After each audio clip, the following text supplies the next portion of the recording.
মাওলানা সাঈদীর মৃত্যুর ভার্ডিকের পরে আপনি দেখেন কি বড় একটা হত্যাযজ্ঞ হয়েছে, বা আপনি হেফাজতের ক্র্যাকডাউনের পরে কি ভয়াবহ ক্র্যাকডাউনে কি ভয়াবহ হত্যাযজ্ঞ হয়েছে। তো ওই সময় এই জার্নালিস্টদের রোলটা কি ছিল? প্রত্যেকটা সোসাইটি, এটা বাংলাদেশটা, প্রত্যেকটা সোসাইটিতে এই সমস্ত ঘটনা ঘটলে জার্নালিস্টদের রোল কিন্তু সামনে আসে।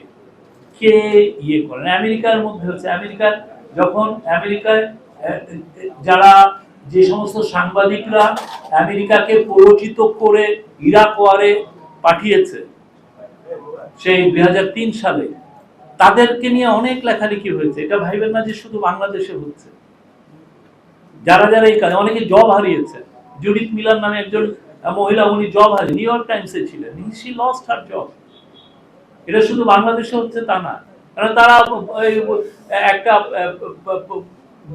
মানে ফেরি টেল বলেছে, রূপ কথা বলেছে যে ইরাকে উইপেন্স অফ ম্যাস ডিস্ট্রাকশন আছে, এবং এইটা উইপেন্স অফ ম্যাস ডিস্ট্রাকশন আছে বলে ইউএস গভর্নমেন্টকে পরিচিত করেছে ইরাকে আক্রমণে। কি হলো শেষে? 1 মিলিয়ন লোক মারা গেছে, উইপেন্স অফ ম্যাস ডিস্ট্রাকশন নাই। তো তাদের ফেইলুরটা তো তারা তাদের সোসাইটিতে এটা নিয়ে ডিবেট হচ্ছে, আপনি পারলে গুগল করে দেখেন। তো বাংলাদেশেও তো এই জার্নালিজমের ফেলিউর হয়েছে। অনেকে ওই কথাটা এখন আনতেই চান না, অনেকে সুশীল সাজেন এখন।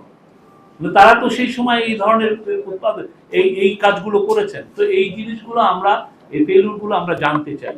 এটা নিয়ে কোথায় কোথায় জার্নালিজমের ফেলিউর হচ্ছে সেটা নিয়ে আমরা ইউএন এর কাছে একটা চিঠি দিব।